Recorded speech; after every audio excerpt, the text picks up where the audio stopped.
सरदार पटेल की दुनिया की सबसे बड़ी ऊंची प्रतिमा हमें बनाना है।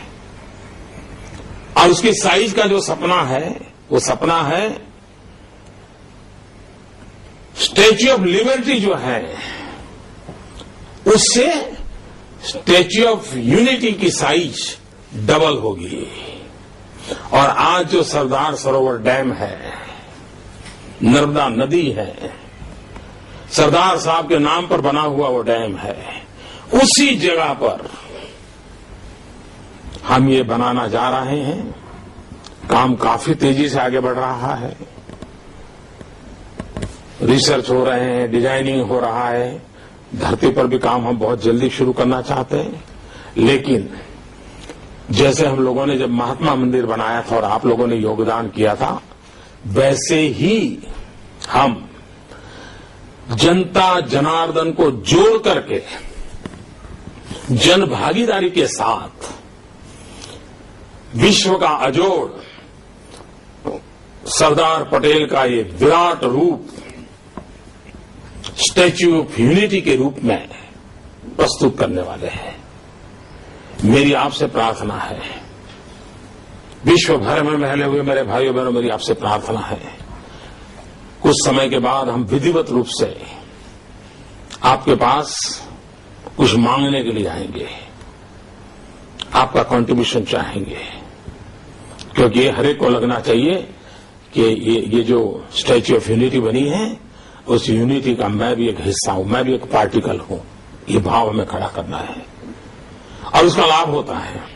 हमने गांधीनगर में जो महात्मा मंदिर बनाया तो गुजरात के 18,000 गांव को कहा था कि आपके गांव की पानी और मिट्टी ले आइए।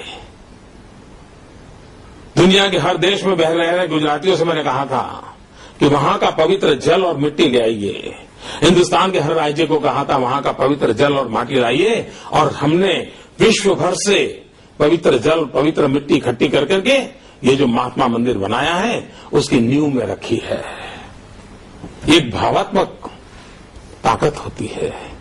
और महात्मा गांधी का जो विश्व रूप था उसको प्रतीकात्मक रूप से अनुभूति करने का हमने प्रयास किया था। वैसे ही सरदार साहब की प्रतिमा, एकता की प्रतिमा, एक करने का सामर्थ्य, हर संकटों से बाहर निकल के बहुत कम समय में इतने बड़े देश को जोड़ने का महान काम, विश्व के सभी समाजों को सीखने समझने जैसा काम, इसको हमें उजागर करना है। उस महान रूप को उजागर करना है और विश्व को गर्व से कहना है मेरे देश में इसी कालखंड में ऐसा भी एक वीर पुरुष, महापुरुष पैदा हुआ था। बड़े गौरव के साथ काम करने हैं भाइयों। आइए हम सब अपने अपने सपनों को तो पूरा करें ही करें, अपने संकल्पों को पूरा करें, लेकिन राष्ट्र के नाते, समाज के नाते भी हर संकल्पों को पूरा करके समग्र मानव जात के कल्याण के लिए भारत कैसे काम आए। और माता भूमि ही पुत्रो हम पृथ्व्याम, भूमि मेरी माता है, मैं पृथ्वी का पुत्र हूं। ये समग्र पृथ्वी को मां मानने वाले हम संतान मानव जात के कल्याण का मार्ग लेकर के चले, वसुधैव कुटुंबकम के मंत्र को लेकर के चले। इसी एक भाव के साथ आप सबके बीच आने का, आप सबके साथ बात करने का मुझे अवसर मिला। मैं आपका बहुत बहुत आभारी हूं। मैं आपको बहुत शुभकामनाएं देता हूं और मैं आपको विश्वास दिलाता हूं ये गुजरात आपका है। आपकी भाषा कोई भी हो, पहनाव कोई भी हो, हम तो पृथ्वी के पुत्र हैं। आइए इसका गौरवगान करें, इसको अपना करें, यही एक प्रार्थना है। फिर एक बार मैं सबका अभिनंदन करता हूं, बधाई देता हूं। कई मेहमान वहां बैठे हैं, सबके नाम नहीं दे पा रहा हूं, मुझे क्षमा करें। अमेरिका भी के राजनीतिक कई नेता भी वहां बैठे हैं। मैंने हिंदी में बोलना पसंद किया, हो सकता है अगल बगल में बैठे हुए लोग वो उनको भाषांतर करके मेरी भाव वहां उन तक पहुंचाते होंगे। आइए भाइयों बहनों, हम सब मिलकर के इस जब मदर दिवस भी मना रहे हैं, गुर्जर दिवस भी मना रहे हैं, पूरी शक्ति के साथ आगे बढ़े। आप सबको बहुत बहुत शुभकामनाएं, बहुत बहुत शुभकामनाएं। जय जय गरवी गुजरात, जय जय गरवी गुजरात, भारत माता की जय।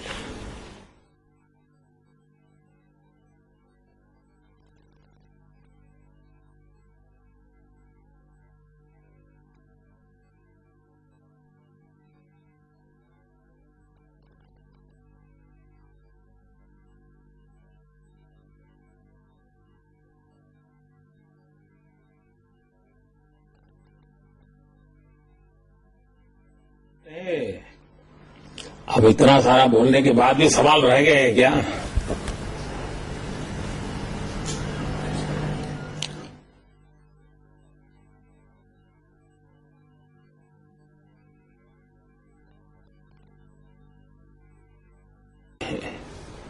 और जब इतनी बारीकियों से चर्चा रहती है, इतनी बारीकियों से फोकस होता है, तो बहुत स्वाभाविक है कि हिंदुस्तान के हर छोटी मोटी घटना पर विश्व का ध्यान जाता है।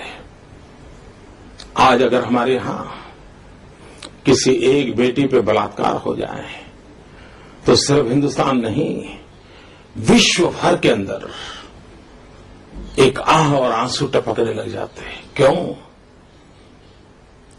क्योंकि पूरे विश्व को हिंदुस्तान से बहुत अपेक्षाएं हैं, और उसमें कोई खरोच भी आ जाए तो विश्व की मानव जात बहुत बेचैन हो जाती है। हमारे देश में कोई भी दुर्घटना घट जाए, चमड़ी का रंग कोई भी हो, पासपोर्ट के कलर कोई भी हो, हर एक को जैसे कंसर्न लगता है। तो जैसे बुरी घटनाओं के साथ भी विश्व अपने आप को जोड़ करके देखता है कि पुणे का बम ब्लास्ट हुआ हो, हैदराबाद का बम ब्लास्ट हुआ हो, कश्मीर में हमारे देश के जवानों के सर काट करके कोई ले गया हो, मेरे ही देश के किसी बेटे को दुनिया के किसी देश की जेल में मार दिया जाता हो, घटना कोई भी हो। इन दिनों हिंदुस्तान की हर घटना के साथ विश्व को लगता है कि भाई ये कैसा क्यों होता है। जैसे इन घटनाओं की तरफ जाता है ध्यान, उसी प्रकार से अच्छी घटनाओं का भी आज पूरे विश्व में बारीकी से एनालिसिस हो रहा है। और जब बारीकी से हमारे देश की ओर लोग देखने लगे हैं, तब लोगों का गुजरात की तरफ भी ध्यान गया है। क्या कारण है कि जो राज्य में रेगिस्तान ही रेगिस्तान की चर्चा रही हो, जिस राज्य में 1600 किलोमीटर का समुद्र तट एक प्रकार से बिन उपजाऊ माना गया हो, लोगों को कच्छ और सौराष्ट्र को छोड़ करके रोजी रोटी के लिए बाहर जाना पड़ा हो, जिसके पास नदियां न हो, बारिश न हो, पानी का संकट हो, क्या कारण है कि वो राज्य आज कृषि के क्षेत्र में अपना नाम रोशन कर रहा हो? क्या कारण है? क्या कारण है कि गुजरात का किसान जो कॉटन पैदा करता है, जो पहले भी करता है, लेकिन आज दुनिया के बाजार में गुजरात कॉटन खरीदने के लिए साल भर पहले से सौदे लग जाते हैं? क्या कारण है? हर बारीक चीजों को दुनिया आज बड़ी गहराई से देखता है। एक विश्व मन तैयार हुआ है। सिर्फ विश्व आर्थिक व्यवस्थाओं के कारण ही हुआ था नहीं, हमारे पूर्वजों ने जो वसुधैव कुटुंबकम की कल्पना की थी, आज किसी न किसी रूप में, कभी खेल के रूप में विश्व की एकता की बात, कभी पर्यावरण के रूप में विश्व की एकता की बात, कभी ग्लोबल इकोनॉमी के नाम पर विश्व की एकता की बात, कभी निशस्त्रीकरण के नाम पर ग्लोबल एकता की बात। पहलू, मार्ग, शब्द रचना अलग अलग हो सकती है, लेकिन मूल मंत्र जो हमारे पूर्वजों ने दिया था, वसुधैव कुटुंबकम, उसी को किसी न किसी रूप में आज दुनिया चरितार्थ हुए देखने के लिए लालायित हुई है। विश्व तड़प रहा है कि हम सब मिलकर के जहां अधिक शक्ति है, जहां कम शक्ति है, दोनों को जोड़ करके सबको समान रूप से आगे कैसे बढ़ाया जाए, ये समय की मांग खड़ी हुई है। और तब जाकर के हर बारीक बातों का एनालिसिस होना बहुत स्वाभाविक हुआ है। और जब सब बारीक बातों का भी एनालिसिस होता है तो सौभाग्य हमारा कि गुजरात हरेक के सामने आता है, गुजरात हरेक की नजर में आता है। और इसलिए भाइयों बहनों, आज के इस गुर्जर दिवस पर, गुजरात की स्थापना के दिवस पर, मैं आज आप सब भाइयों बहनों को बहुत बहुत बधाई भी देता हूं। इस बार गुजरात ने अपना स्थापना दिवस 1 मई को नवसारी में मनाया था। कुछ समय वहां जो हमारे वक्ता बोल रहे थे, किसी ने ये भी कह दिया, कितनों को पता होगा कि 1 मई ये गुजरात का स्थापना दिवस है। आपका सवाल बहुत स्वाभाविक था, क्योंकि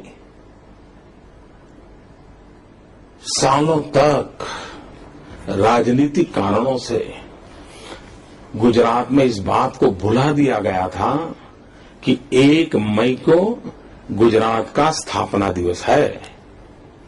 ये भुला दिया गया था कि इंदु चाचा के नेतृत्व में महागुजरात का एक बहुत बड़ा आंदोलन चला था। ये भुला दिया गया था कि हमारे विद्यार्थियों ने गुजरात को अलग भाषावार प्रांत रचना के रूप में, अधिकार के रूप में जब मांगा तो उनको गोलियां से भून दिया गया था।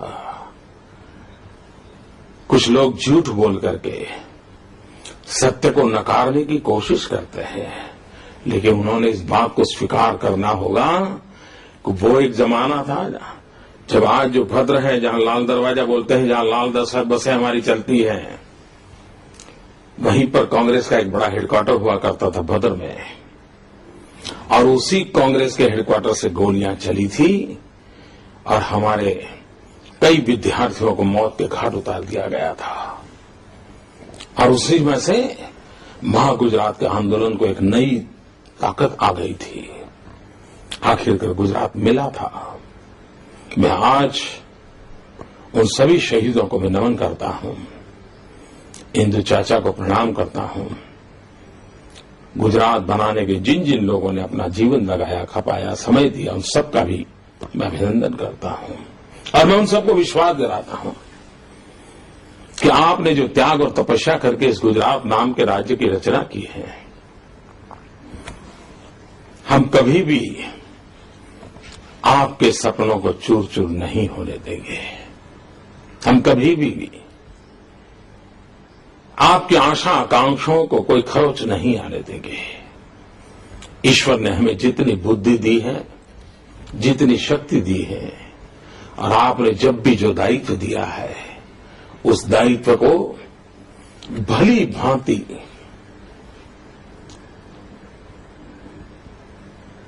पूरा करने का प्रयास करेंगे। भाइयों बहनों, हम एक ऐसे विकास के सपने को देखते हैं जो सर्वांगीण हो। विकास वो हो जो सर्वसमावेशक हो। विकास वो हो जो सर्वस्पर्शी हो। विकास वो हो जो सर्वदूर हो। ऐसा न हो कि गुजरात के एक कोने में विकास हो जाए और बाकी सब जगह पर हम वैसे के वैसे रह जाएं। अगर साइकिल की ट्यूब में हम हवा भरवाने के लिए जाते थे, जो लोग वहां आज है, 60s के कालखंड में हम लोगों को मालूम है, हम साइकिल रखते थे और रोड पर जो साइकिल की दुकानें रहती थी वहां पर हम हवा भरवाने जाते थे। तो हवा कितनी भरी, उसका एक मीटर रहता था और मीटर वाला हवा भर के बताता था, इतना आ गया, ठीक है, ये काफी है, इस सीजन के अंदर इतनी गर्मी में इतनी हवा काफी है। लेकिन मान लो उस साइकिल के अंदर एक कोने में एक हवा भर जाए और एक साइकिल की ट्यूब में एक ही तरफ फुग्गा हो जाए, तो मीटर तो ठीक बताएगा, हाँ भाई इतनी हवा भरनी थी उतनी हवा भर गई, लेकिन वो साइकिल चलेगी क्या? नहीं चलेगी। वो तो साइकिल तब चलेगी कि जब साइकिल में भरी हुई जो हवा है वो हवा पूरी ट्यूब में समान रूप से फैली हो। अगर उस ट्यूब के अंदर एक कोने में अगर फुग्गा हो गया, गुब्बारा हो गया, तो एक प्रकार से साइकिल को रोकने का कारण बन जाता है।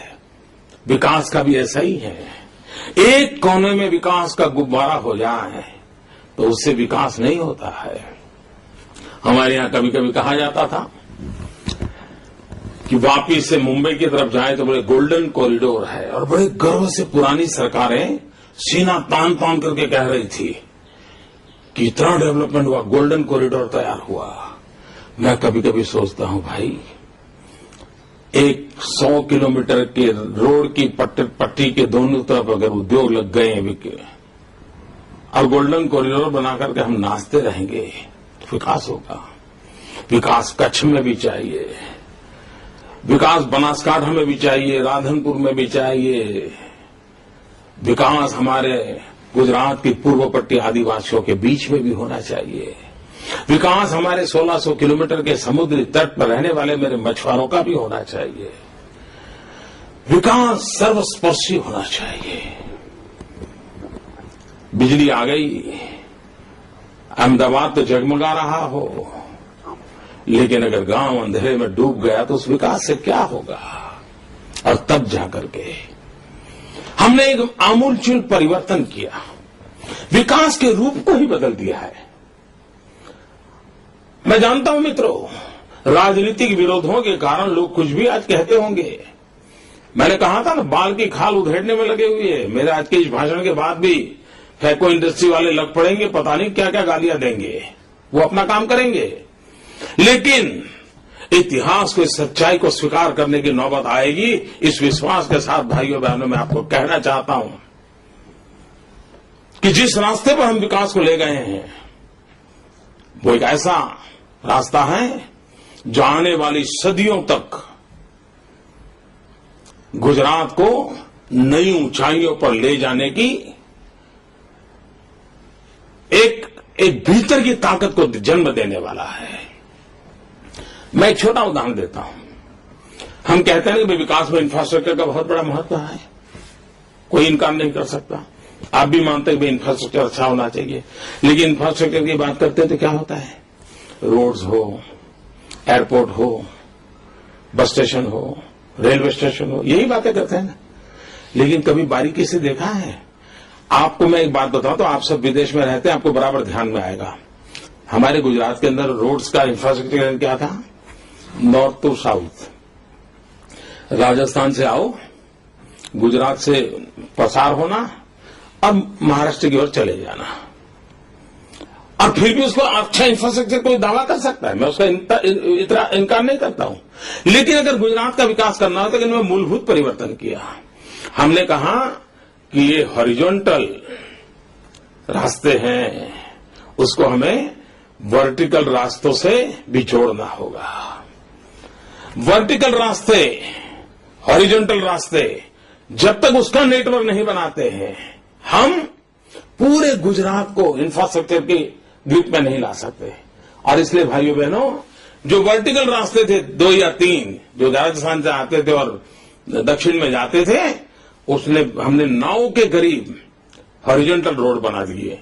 जो आदिवासी बेल्ट से निकलते थे पूरब की तरफ से, कोई अंबाजी से निकलता है पोरबंदर जाके मिलता है, कोई दाहोद से निकलता है द्वारिका जाकर के मिलता है। तो ये जो हमने पूरा बदलाव लाया, उसका परिणाम ये हुआ कि विकास के फल के लिए एक नई विधा खड़ी हो गई। भाइयों बहनों, अमेरिका के एक प्रेसिडेंट मिस्टर कैनेडी कहा करते थे कि पैसे नहीं है जो रास्ते बनाते हैं, लेकिन ये रास्ते हैं जो संपत्ति बनाते हैं। भाइयों बहनों, हमने जो विकास, ये जो इंफ्रास्ट्रक्चर का नया मॉडल खड़ा किया है, उसका लाभ दिखाई दे रहा है।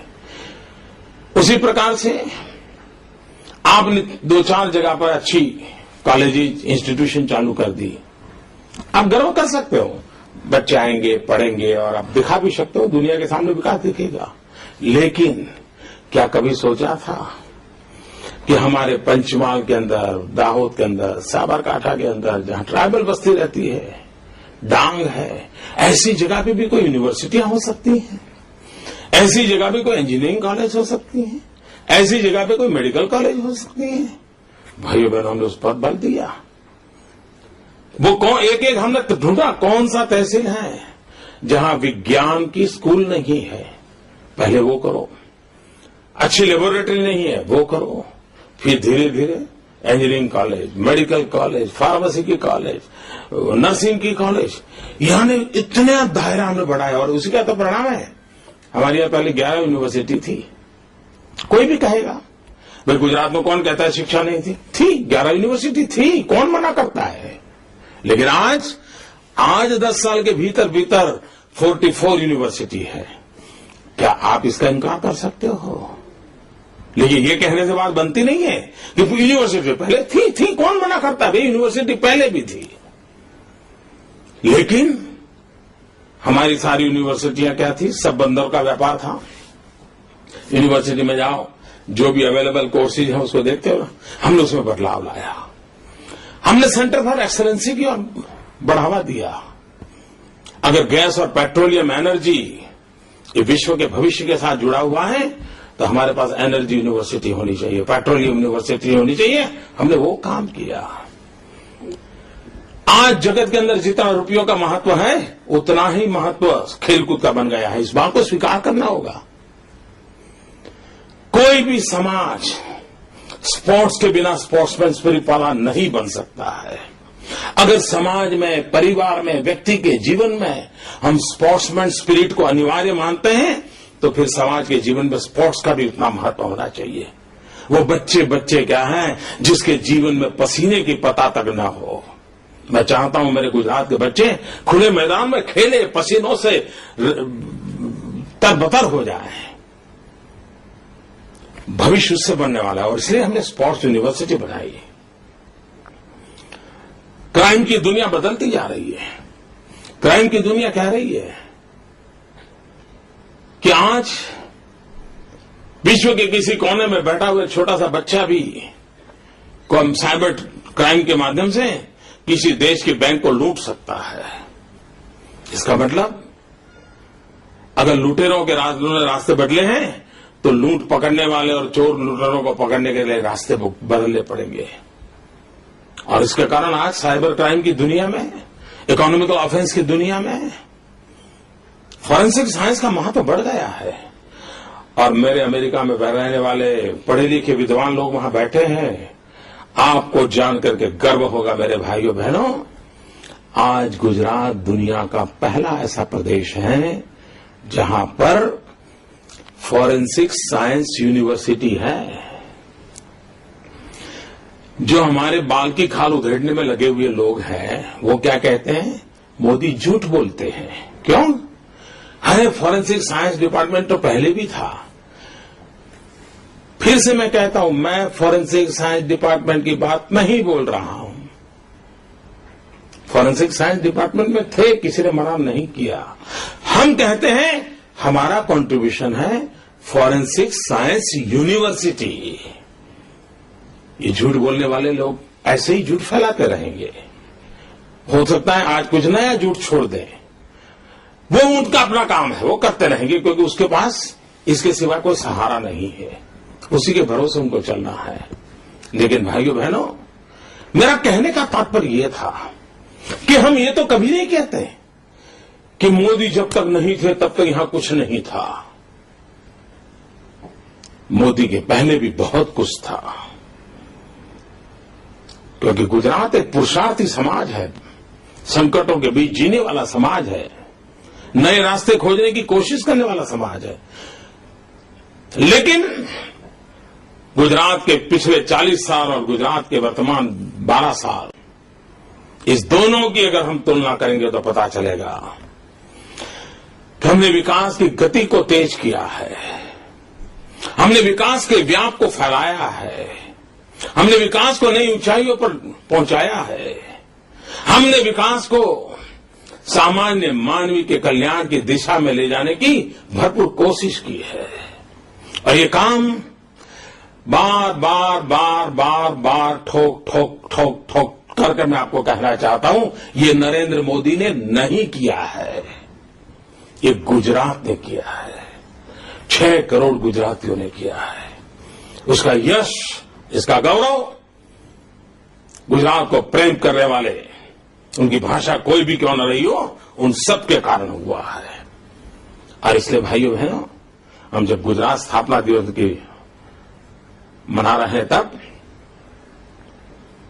इसका महात्मा बढ़ता है। कोई मुझे बताए, क्या पतंग की खोज मोदी ने की? क्या पतंग को नरेंद्र मोदी ले आया था? क्या उसके पहले पतंग नहीं था? पतंग पहले भी था। छत पे पतंग पहले भी चढ़ते थे। हो हल्ला पहले भी होता था, मौज पहले भी होती थी, आनंद पहले भी होता था। लेकिन क्या कभी सोचा था कागज के टुकड़ों से बना हुआ रुपये 2 रुपये का पतंग विश्व भर में गुजरात की ताकत का परिचय दिलाने का साधन बन सकता है? कोई मुझे कहे भाइयों, क्या घीर के शीन नहीं थे क्या मोदी के आने से पहले? थे। कोई मुझे कहे भाइयों, 1600 किलोमीटर समुद्र किनारा नहीं था क्या? था। कोई मुझे कहे, श्री कृष्ण की द्वारिका पहले नहीं थी क्या? थी। कोई मुझे कहे, आदि शंकर का बनाया हुआ सोमनाथ का तीर्थ क्षेत्र नहीं था क्या? था, सब था मेरे भाइयों बहनों। लेकिन फिर भी टूरिज्म नहीं था। क्यों? जगन्नाथ को देखने के लिए तो दुनिया जुट जाती है, लेकिन सोमनाथ की ओर किसी की नजर नहीं है। क्यों? हमने कोशिश की, हमने कहा ये हमारी अमानत है, दुनिया के सामने ले जाओ। और श्रीमान अमिताभ बच्चन गुजरात के एम्बेसडर बनकर आज दुनिया के कोने में जाकर के कह रहे हैं, गुजरात नहीं देखा तो कुछ नहीं देखा। कुछ दिन तो बिताओ गुजरात में। और लोग आते हैं, देख रहे हैं, सब कुछ था, दिशा नहीं थी, दृष्टि नहीं थी भाइयों। और इसलिए आज जो गुजरात के विकास को नकारने पर राजनीतिक कारणों से लगे हुए हैं, वो यही कहते पहले भी था। और इसलिए आज मैं इस मंच पर से उनको आह्वान करता हूं कि 1600 किलोमीटर का समुद्र किनारा था मान लिया था, लेकिन मछली के सिवा आपने कोई विकास के लिए उपयोग किया था? नहीं किया था। आज हिंदुस्तान का 35% कार्गो गुजरात के 1600 किलोमीटर समुद्री तट पर से चल रहा है। 41 मेजर और माइनर पोर्ट बनाने की दिशा में हमने काम किया है। कब तक नकारते रहोगे? भाइयों बहनों, रेगिस्तान पहले भी था, लेकिन वो रेगिस्तान आपको संकट लगता था। क्या करे, सर पे हाथ मारते रहते थे कि रेगिस्तान है, क्या करेंगे, गुजरात क्या करेगा, क्या होगा? अरे उसी रेगिस्तान में हमने नई जान फूंकी थी दोस्तों। आज वही मेरे कच्छ के रण को, सफेद रण को देखने के लिए दुनिया उमड़ पड़ रही है। लोगों को लगता है ताजमहल तो देखा, लेकिन जब तक कच्छ का रण नहीं देखा तो ताजमहल देखना भी अधूरा रह जाएगा, ऐसा लोग मानने लगे हैं। क्या कभी सोचा है, व्हाइट रण, दुनिया की अजोड़ ताकत हमारे पास है। पहले भी देखो, मैं मोदी ने आकर के उसको कोई चूना नहीं लगाया कि रण सफेद हो गया, वो पहले भी था, लेकिन पता नहीं क्यों। और आज लाखों लोग हमारे कच्छ के रण में आते हैं, और आते हैं इतना ही नहीं, करोड़ों करोड़ों रुपयों का हैंडीक्राफ्ट की बिक्री होती है। हैंडीक्राफ्ट में कौन है? गरीब माताएं हैं, बहनें हैं।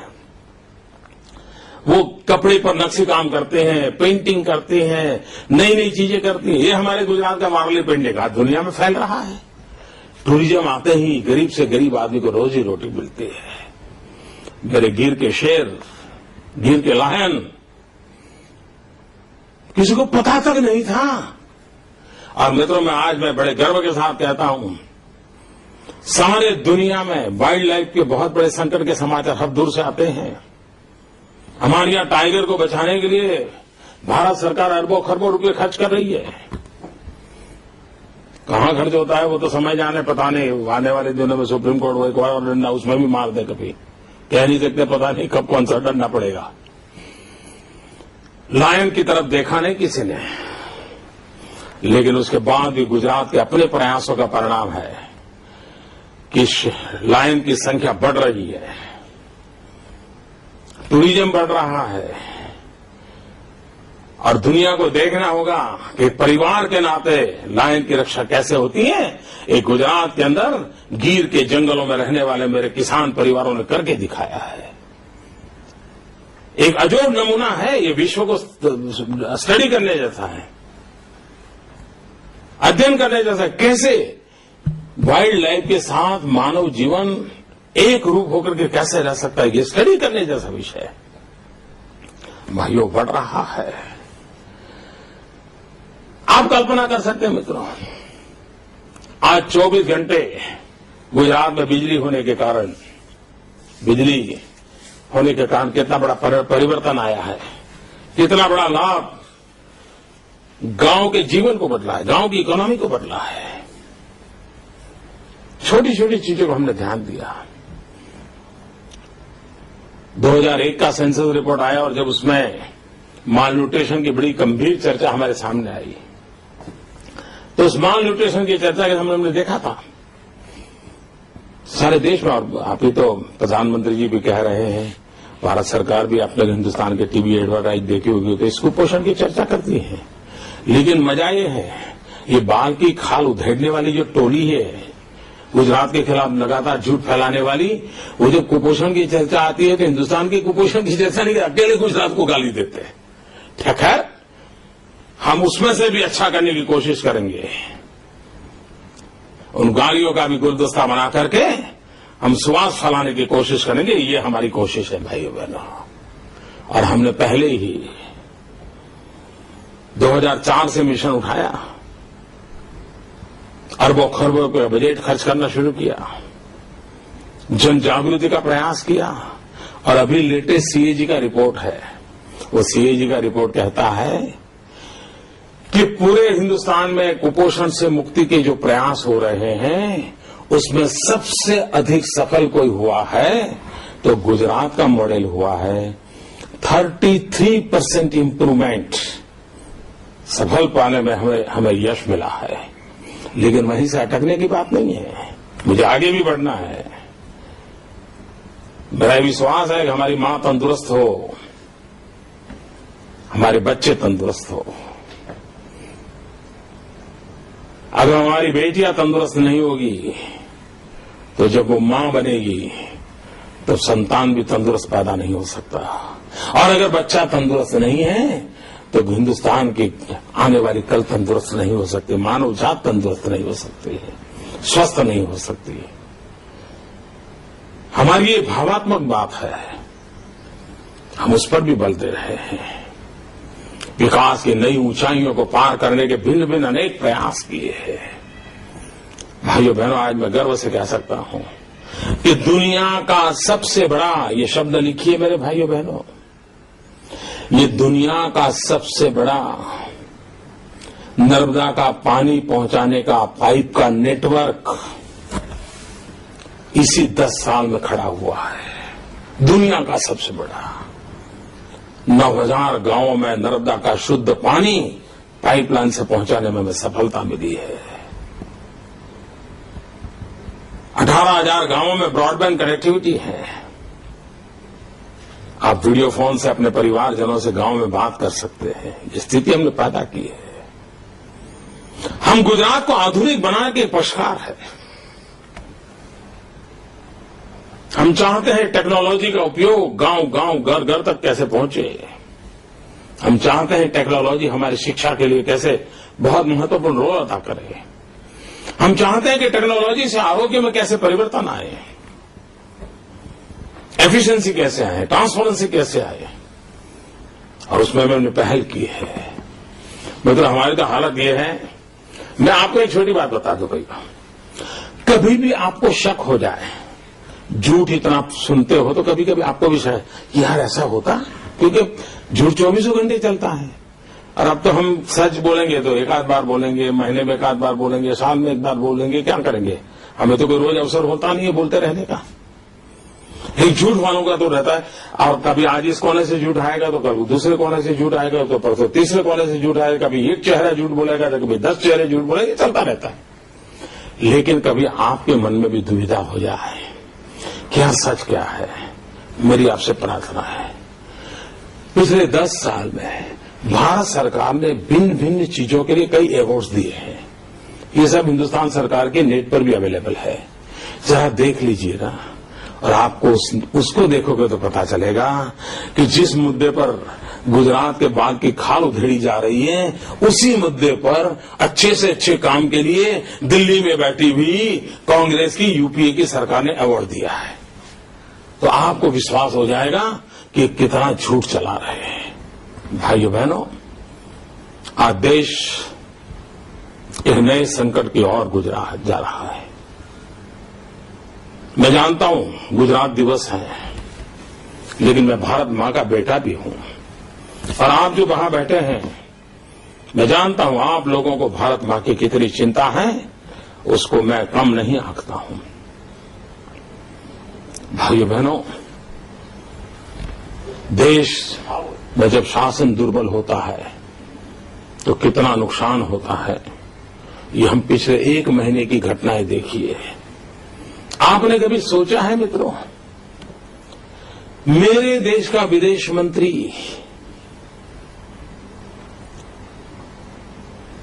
इंटरनेशनल फोरम में भाषण करता हो और किसी दूसरे देश के कागज को हाथ में लेकर के पढ़ना शुरू कर दे? कितनी बेइज्जती मेरे देश की हो रही है भाइयों। और ये कोई पॉलिटिकल मुद्दा नहीं है, ये कोई अपने साथी पक्षों के दबाव का मुद्दा भी नहीं है, एक्सप्लॉयटेशन का मुद्दा भी नहीं है, लेकिन पता नहीं कोई परवाह ही नहीं है। आप कल्पना करें, हमारे देश के जवानों के सर काट के ले जाए और कुछ दिनों के बाद उसी देश के प्रधानमंत्री को चिकन बिरयानी का भोजन दिया जाए, तब सवाल उठते हैं मित्रों। सवाल उठता है चाइना आकर के हमारे दरवाजे पर दस्तक दे दे। और मैं हैरान हूं जी, चाइना तो हिंदुस्तान की धरती पर से अपनी फौज को वापस ले जाए, लेकिन ये नहीं समझ पा रहा हूं कि हिंदुस्तान की सेना हिंदुस्तान की धरती से अपनी सेना को क्यों हटा रही है। दिल्ली की सरकार जवाब नहीं दी। सिंपल सा सवाल है कि चाइना हिंदुस्तान में घुस के आया, वापस गया, ठीक बात है, लेकिन क्या कारण है हमारी धरती पर से हम भी पीछे गए? और तब जाकर के सामान्य मानव के मन में सवाल खड़े होते हैं। दिल्ली में इतनी मजबूत ताकतवर सरकार होने के दावे हो रहे हैं, लेकिन हमारी माताओं बहनों की सुरक्षा को लेकर के हमें चिंता हो रही है। भाइयों बहनों, करप्शन का ये घिनौना रूप शायद ही दुनिया के किसी समाज को देखने को मिला होगा जो आज हम लोगों को देखने को मिल रहा है, और कोई परवाह भी नहीं है। क्या स्थिति बनी है, कोयले तक को नहीं छोड़ा गया, तब क्या बचा है? और इसलिए भाइयों बहनों, इस घर को आग लग गई घर के चिराग से। हम ही लोग हमें बर्बाद करने पर तुले हुए हैं। भाइयों बहनों, इस मंच पर से मैं दिल्ली सरकार की आलोचना करने के लिए कुछ कहना नहीं चाहता हूं, लेकिन इस भारत मां को जब याद करने का हम अवसर मना रहे हैं, तब ये पीड़ा सहज रूप से, ये दर्द, ये वेदना कभी कभी शब्दों में फूट पड़ती है। काश भाइयों बहनों, 21वीं सदी हिंदुस्तान की सदी बनाने के लिए हमारी युवा शक्ति को हम जोड़ने में सफल होते, हमारी मातृशक्ति को जोड़ने में सफल होते, तो 19वीं शताब्दी के उत्तरार्ध में जो उत्साह, उमंग और आनंद का माहौल था, 21वीं सदी शताब्दी के प्रथम दशक में वो रियलिटी के रूप में दिखाई देता, लेकिन हुआ उल्टा है। पिछले 6-8 साल के कार्यकाल, घटनाक्रमों, इन सब ने निराश कर दिया है। भाइयों बहनों, लोग मुझे पूछते हैं, आपके मन में भी होगा, आप कहिए कि आज देश में सबसे बड़ा संकट क्या है? भाइयों बहनों, मैं मानता हूं सबसे बड़ा संकट है भरोसा नहीं रहा। किसी को किसी पे भरोसा नहीं है।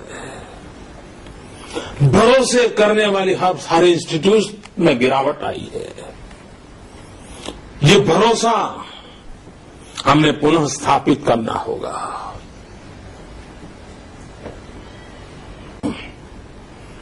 हिंदुस्तान में भरोसा एक बहुत बड़ी अनिवार्य बने हो गया है। नेता पे भरोसा हो, नीतियों पर भरोसा हो, दलों पे भरोसा हो, समाज व्यवस्थाओं पर भरोसा हो, समाज पे भरोसा हो। हर बेटी को किसी भी पुरुष पे भरोसा होना चाहिए। अगर उसके जीवन में गिरावट आई तो बेटियां भरोसा कैसे करेगी? ये भरोसे के संकट से देश गुजर रहा है, और एक बार भरोसा टूट जाता है तो लोग गलत रास्ते अपना लेते हैं, टिकने के लिए, जूझने के लिए, जीने के लिए। और ये भरोसा तोड़ने का काम कुछ व्यक्तियों के आचरण से हुआ है।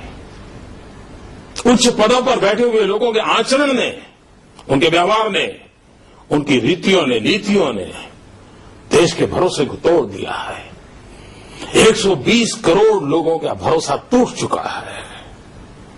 भाइयों बहनों, आज जब मां गुजरी का स्मरण कर रहे हैं, तब आप गुजरात के गौरव का गान करने के लिए बैठे हैं, तब मैं विश्वास से कहता हूं मित्रों, आज गुजरात के अंदर कहा जाए कि भाई पानी का संकट है, हमको हमारे पुराने चेक डैम को अगर थोड़ा खाली कर दिया, उसके मिट्टी निकाल दी तो होगा।